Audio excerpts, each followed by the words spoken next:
Bienvenida o bienvenido. Hoy vamos a meternos de lleno en las cifras de Almendral S.A., específicamente sus estados financieros consolidados al tercer trimestre de 2025. Hay una historia interesante aquí. La ganancia por acción, la famosa EPS, subió respecto al año pasado, lo que en principio, suena bien. Claro, a primera vista. Pero si uno rasca un poco, la ganancia antes de impuestos, de hecho, bajó. Entonces, ¿cómo se explica esto? Ahí está el punto. Esa es nuestra misión hoy, desentrañar cómo los impuestos se convirtieron, en el protagonista inesperado de los resultados de Almendral en este periodo, basándonos directamente en sus propios reportes. Precisamente, nos vamos a centrar en el estado de resultados y sobre todo en las notas explicativas, que nos dan el detalle fino, como la nota 16 sobre impuesto a las utilidades y la nota 23 sobre ganancia por acción. Esas son las claves entonces. El objetivo es ir más allá del número final de la EPS y entender la mecánica detrás, particularmente el rol crucial que jugó la línea de impuestos en los 9 meses terminados el 30 de septiembre de 2025. Perfecto. Pongamos las cartas sobre la mesa. La ganancia por acción básica, la EPS, para esos 9 meses de 2025 fue de 2,05 pesos chilenos. Ajá. Si miramos el mismo periodo de 2024, fue de 1,81 pesos, un aumento del 13%, nada mal. No está mal, no. Pero, como decíamos, la ganancia pérdida antes de impuestos, que refleja más el desempeño operativo y financiero directo, cayó. Sí, eso es lo llamativo. Pasó de unos MS 75.017 millones de pesos chilenos en 2024 a MS 59.053 millones en 2025. Por cierto, para que estemos en la misma página, MS significa millones de pesos chilenos en estos estados financieros. Importante aclaración. Entonces, ¿cómo es posible que la ganancia antes de impuestos baje, pero la ganancia final por acción suba? Ahí está el meollo. Es la pregunta clave, sí. La conexión entre esas dos cifras, la ganancia antes de impuestos y la ganancia neta que se usa para calcular la EPS, es, lógicamente, la línea de gasto o ingreso por impuesto a las ganancias. Claro, el puente entre ambas. Y aquí es donde la historia da un vuelco. Si observamos esa línea en el estado de resultados consolidado para los 9 meses de 2025, no figura un gasto, sino un ingreso neto por impuestos de $10.454 millones. ¿Un ingreso por impuestos? Eso sí que llama la atención, de verdad. Mucho. Porque en el mismo periodo de 2024, la misma línea mostraba un gasto por impuestos de $13.113 millones. Exacto. Pasar de un gasto de 13.000 millones a un ingreso de más de 10.000 millones es un cambio brutal, una diferencia de más de 23.000 millones de pesos. ¿Qué hay detrás de esa reversión tan drástica? Exacto. Ese es el factor que explica la aparente contradicción. Ahora, es fundamental entender que este gasto-ingreso por impuesto a las ganancias no es simplemente lo que la empresa pagó en impuestos durante el periodo. Ah, no es el pago directo. No directamente. La nota 16, en su apartado D, nos lo desglosa en dos componentes principales. A ver. Ok. Primero está el impuesto corriente neto. Este sí representa la estimación del impuesto a pagar sobre las ganancias fiscales del periodo actual. En 2025 fue un gasto de $51 millones de pesos. Un gasto, ok. ¿Y cómo se compara con 2024? Curiosamente, este gasto corriente fue menor al de 2024, que fue de $16.544 millones. Eso podría sugerir, quizás una menor base imponible o algún cambio fiscal específico. Interesante. Menos impuesto corriente. Pero el segundo componente es el que marca la gran diferencia, el impuesto diferido neto. Impuesto diferido. Aquí es donde suele ponerse más técnico, ¿no? Un poco, pero es clave entenderlo. A ver, en los 9 meses de 2025, el impuesto diferido neto fue un ingreso contable de $22.005 millones. 22.000 millones. ¡Wow! ¿Y en 2024? Compara eso con 2024, donde también fue un ingreso, pero mucho menor. $3.431 millones. Ah, la diferencia es enorme. enorme.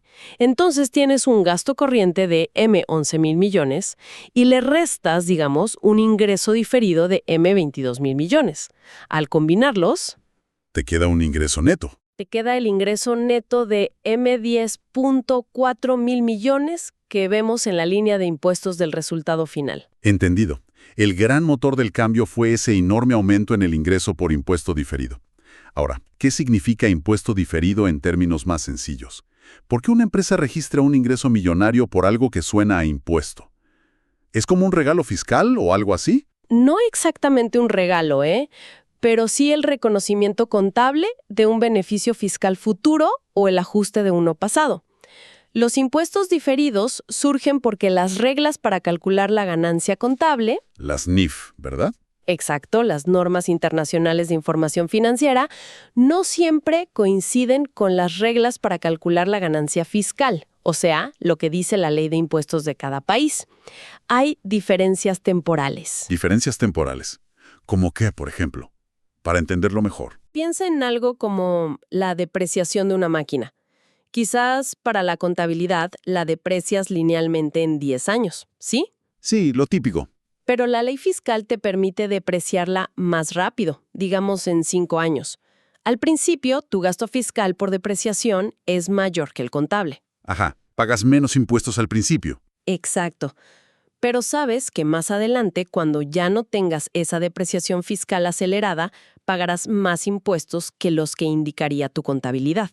Eso genera un pasivo por impuesto diferido hoy. Vale, una deuda fiscal futura, digamos. Algo así. Y al revés, si tienes una pérdida fiscal hoy, que la ley te permite usar para reducir impuestos sobre ganancias futuras. Como un crédito fiscal por pérdidas. Justo, puedes reconocer un activo por impuesto diferido hoy, pero solo si es probable que tengas esas ganancias futuras para aprovechar el crédito. Es como registrar contablemente hoy el beneficio fiscal que esperas usar después. Vale, creo que capto la idea. Es un desajuste en el tiempo entre las reglas contables y las fiscales. Y en el caso de Almendral en 2025, el efecto neto de estos desajustes generó un ingreso contable muy grande. ¿Sabemos qué tipo de diferencias temporales causaron este efecto tan marcado? Sí, la nota 16B nos da pistas importantes. Detalla los conceptos que generan activos y pasivos por impuestos diferidos. Y uno de los componentes más significativos que contribuyó a ese ingreso en el resultado del periodo son las pérdidas fiscales. Pérdidas fiscales de arrastre. Exacto. La nota indica que el saldo del activo por impuesto diferido relacionado con pérdidas fiscales acumuladas era enorme al 30 de septiembre de 2025.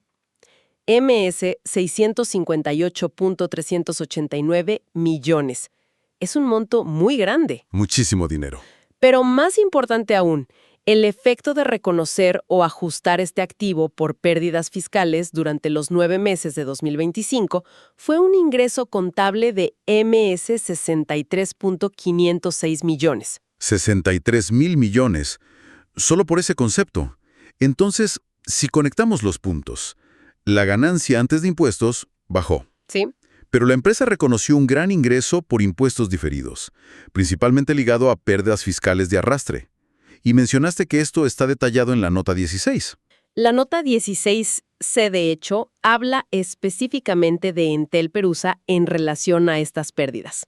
Correcto. ¿Podríamos decir entonces que el rescate de la EPS vino en gran medida por el reconocimiento contable de beneficios fiscales futuros asociados a las operaciones en Perú? Esa es una interpretación muy ajustada a lo que muestran las cifras y las notas, sí. La disminución en la utilidad antes de impuestos fue más que compensada por este efecto fiscal favorable.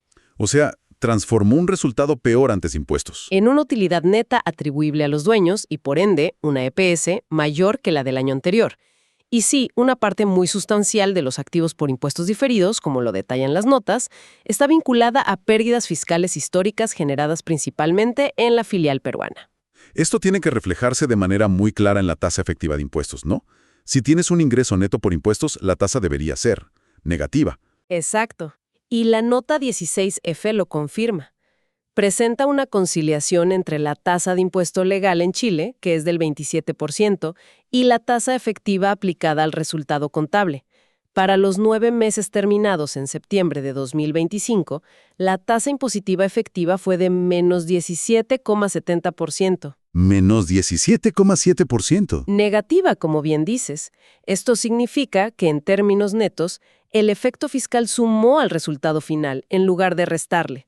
Contrasta fuertemente con la tasa efectiva del 17,48% para el mismo periodo de 2024, que sí representaba un gasto. ¿Una tasa efectiva negativa del 17,7%? Eso no es algo común. La verdad, sorprende. ¿Qué otros factores, además de las pérdidas fiscales, explican esa diferencia tan grande con la tasa legal del 27%? La misma nota 16F nos da la respuesta. Hay varios elementos técnicos que influyen. Uno muy importante en Chile es la corrección monetaria del capital propio tributario. El ajuste por inflación para impuestos. Eso mismo. Ajusta el valor del patrimonio por inflación para fines fiscales. En 2025, este ajuste generó un efecto fiscal positivo tan grande que redujo la tasa efectiva en casi 49 puntos porcentuales. Es un impacto enorme. Casi 50 puntos. Impresionante. También impactan los reajustes y fluctuaciones de inversiones tributarias y otras diferencias permanentes o temporales entre la contabilidad y la ley fiscal. Todo esto hace que la tasa efectiva pueda variar muchísimo respecto a la tasa nominal y también ser bastante volátil, como vemos. Hablando de volatilidad, noto algo interesante en esa misma nota. Si aislamos solo el tercer trimestre de 2025, julio a septiembre, la historia cambia. ¿Qué viste? Ahí sí hubo un gasto por impuesto, y la tasa efectiva fue del 45,3%, mucho más alta que la legal. Cierto. Pero si miras el tercer trimestre de 2024, había sido un ingreso tremendo, con una tasa efectiva de menos 80,9%. ¿Cómo se explica esa montaña rusa trimestral? Es una excelente observación y subraya por qué hay que mirar más allá del acumulado. La contabilidad de impuestos, especialmente los diferidos, a menudo implica estimaciones y reconocimientos que no ocurren de manera uniforme cada trimestre. O sea, no es lineal. Para nada. Puede haber ajustes importantes en un trimestre específico por cambios en las expectativas de ganancias futuras, cambios en la legislación fiscal o simplemente por la dinámica propia de las diferencias temporales que se van generando o revirtiendo. Entiendo. Esto demuestra que el efecto fiscal puede fluctuar bastante y no necesariamente sigue el patrón del resultado operativo trimestral. Un trimestre puede tener un impacto grande y el siguiente otro distinto. Entendido. Entonces, resumiendo el panorama para quien esté analizando la acción de Almendral o sus resultados, el titular podría ser EPS sube un 13%. Que suena bien. Pero la historia de fondo es mucho más compleja. El aumento no vino de una mejora en la rentabilidad operativa o financiera antes de impuestos, que de hecho cayó, sino que fue impulsado de manera decisiva por la línea de impuestos. Que pasó de ser un gasto a un ingreso neto. Correcto. Y ese ingreso neto se explica fundamentalmente por el reconocimiento de un monto muy significativo de ingresos por impuestos diferidos. Que superó al gasto por impuesto corriente. Y una parte crucial de estos diferidos está ligada al reconocimiento de activos por pérdidas fiscales acumuladas, sobre todo en la filial de Perú. Exactamente. Lo cual nos lleva a pensar en la calidad o sostenibilidad de esta mejora en la EPS, ¿no? Un aumento basado en operaciones recurrentes se siente distinto a uno basado en efectos contables fiscales, por más válidos que sean desde el punto de vista contable. Justamente. Es vital preguntarse por la sostenibilidad. Un ingreso contable derivado del reconocimiento de activos por impuestos diferidos, especialmente los vinculados a pérdidas pasadas, depende críticamente de que se generen suficientes ganancias fiscales futuras para poder utilizar esos créditos. Claro. No es lo mismo que una ganancia generada por vender más o mejorar márgenes hoy. Tiene otro carácter, digamos. Claro. Porque si la filial en Perú no genera las utilidades esperadas en el futuro, ese activo por impuesto diferido podría tener que revertirse o disminuir su valor. ¿Hay algún indicio de eso en las notas? La nota 16C, que habla sobre activos por impuestos diferidos no reconocidos, nos da una pista. Menciona que la compañía aplica un criterio de prudencia. Prudencia contable. Sí, siguiendo la norma contable específica, la ANIC 12, para ser precisos, que es la norma internacional de contabilidad sobre impuesto a las ganancias, y no reconoce todos los activos diferidos potenciales asociados a las pérdidas fiscales. O sea, ya están siendo cautelosos. Exacto. Esto sugiere que ya hay una evaluación interna sobre la probabilidad de generar ganancias futuras y no se está reconociendo el 100% del beneficio potencial. Aún así, la porción que sí se reconoce sigue siendo muy relevante y su valor futuro depende, efectivamente, de esa recuperación de la rentabilidad en Perú. Bien, creo que el panorama queda bastante claro. La EPS de Almendral subió en los primeros 9 meses de 2025, pasando de 1,81 a 2,05 pesos. Ajá. Pero esto ocurrió a pesar de una caída en la ganancia antes de impuestos. El factor clave fue un giro de 180 grados en el efecto neto de los impuestos, pasando de un gasto considerable en 2024 a un ingreso neto significativo en 2025. Y este ingreso neto fue impulsado mayoritariamente por el reconocimiento de impuestos diferidos, relacionados en gran parte con pérdidas fiscales históricas, principalmente en Perú, llevando la tasa efectiva de impuestos a un llamativo menos 17,7%. En definitiva, al analizar la EPS de Almendral, es indispensable mirar debajo de la superficie y entender el peso enorme que tuvo la contabilidad fiscal, y específicamente los impuestos diferidos, en el resultado reportado para este periodo. No es solo cuánto ganó, sino cómo lo ganó. Una perspectiva crucial, sin duda. Nos deja con una reflexión final, quizá. Sí, una pregunta para quien siga de cerca Almendral o invierta en ella. Dada esta dependencia relevante de los activos por impuestos diferidos, originados en gran medida por pérdidas históricas en Perú, Que son montos importantes. muy importantes, ¿cómo podrían futuros cambios en la regulación tributaria peruana o fluctuaciones importantes en la rentabilidad real o esperada de esa filial afectar la capacidad de Almendral para seguir utilizando estos activos fiscales? Claro, ¿qué pasa si no pueden usarlos todos? Exacto. Y por lo tanto, ¿cuál sería el impacto en su tasa efectiva de impuestos y, en última instancia, en su ganancia por acción en los próximos años? Es un factor de riesgo y una variable clave a monitorear más allá de estas cifras puntuales del trimestre o del acumulado. Hay que tenerlo en el radar.